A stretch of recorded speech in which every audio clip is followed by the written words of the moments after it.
Good afternoon छात्रों। छात्रों जैसे चत्वर संधि हमने जैसे तो संधि का सेकंड नियम पढ़ा था, उसके जस्ट बाद अगली संधि पढ़ते हैं चत्वर संधि, अर्थात चतुर्थ संधि की विपरीत जो संधि होती है उसे चत्वर संधि कहते हैं। चौथे नंबर की संधि है चत्वर संधि। चत्वर संधि का सूत्र होता है खरीचय, अर्थात चरा आदेश होता है खर परे रहते, तो सूत्र है खरीचय, मतलब चरा आदेश होता है खर परे रहते, परे यानी बाद में रहते, प्लस के बाद में यदि खर वर्ण आए तो उन्हें चरा आदेश हो जाता है। देखो परिभाषा बना दी इसमें, खरी परे जलाम चरशु, खरी परे रहते जल वर्णों को चरा आदेश होता है। देखो कैसे, यदि किसी अर्थात किसी वर्ग के तीसरे चौथे या सवर्ण भी हो सकते थे, लेकिन इंपॉर्टेंट नहीं है, दोनों याद रखो तुम तो।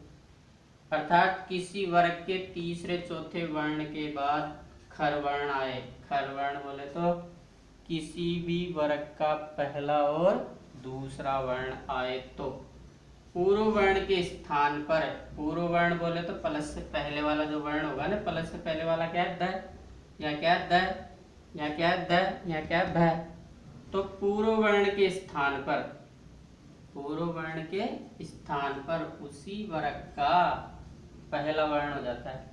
जसतु संधि में क्या होता था तीसरा, यहाँ क्या होता है पहला हो जाता है। अब अपन पहले को तो जानते हैं, पहले वर्ण को तो जानते अच्छी तरह, तो इसे शॉर्ट में ऐसे कह सकते हैं कि वहाँ गजड़ दब का, वहाँ कचड़ तब का गजड़ दब होता था, यहाँ गजड़ दब का कचड़ तब हो जाएगा। क्या हो जाएगा, यहाँ गजड़ दब का कचड़ तब हो जाएगा। देखो ऐसे, यहाँ ग ज ड़ द और भ का क्या हो जाएगा कचड़ तप हो जाएगा, विपरीत हो रहा है यहाँ।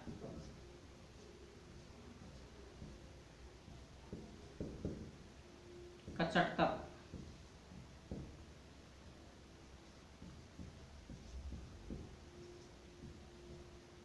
वह आदेश होता है, तो ये याद रखना ना। गा आ जाए तो क्या कर देना, जा आ जाए तो च कर देना, ड आ जाए ट कर देना, द आ जाए तो तय कर देना, ब आ जाए तो ट कर देना। अर्थात यहाँ गजड़दब का कचड़ तप होता है और जसतु संधि में कचड़ तप का गजड़दब होता था।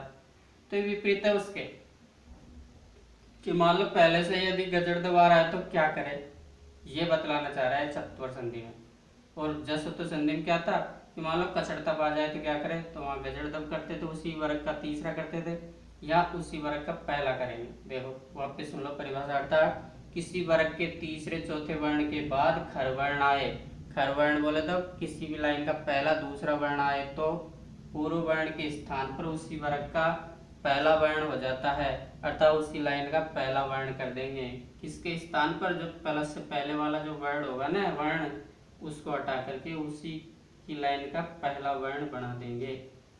ये जसतु संधि जसतु की विपरीत होती है। क्या होती है, जसतु की विपरीत होती है।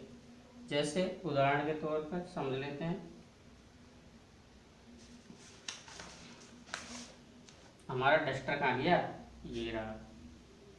देखिए जैसे तद प्लस पर, तो तय लिख दिया अपन ने, क्या लिखेंगे अपन, तय तो लिखी दो, कम से कम इतना तो कर सकते हैं, नकल तो कर ही सकते हैं। तय लिख दिया, तय के बाद द है, तय के बाद क्या है द।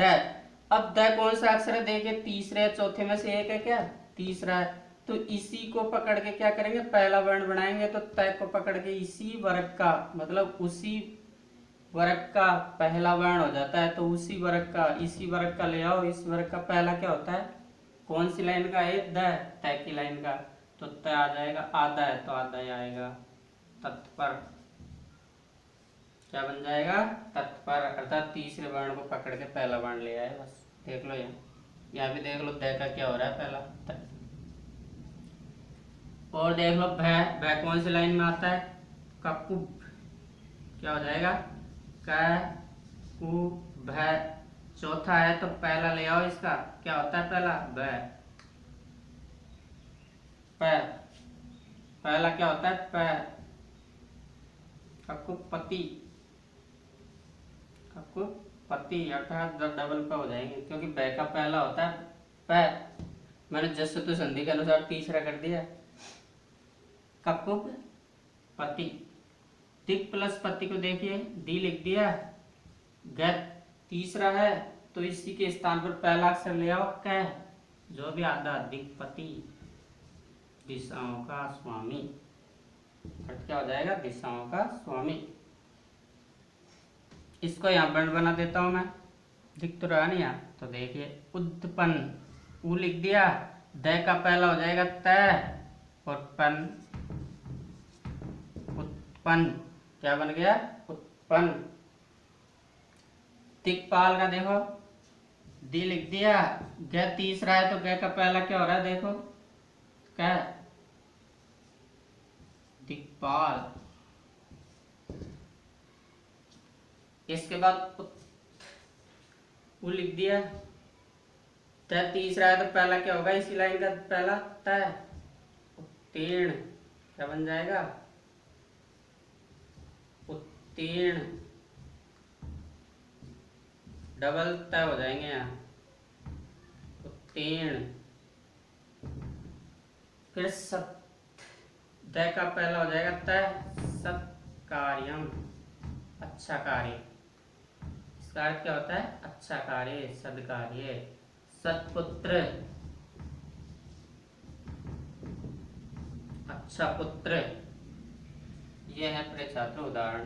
तो याद रख लो, चतुर्थ संधि में कचड़तब का गजड़दब होता था, और चतुर्थ संधि में गजड़दब का उल्टा कचड़तब होता है, विपरीत होता है, बस ये याद रखना है इसका। अब अगली संधि पढ़ेंगे।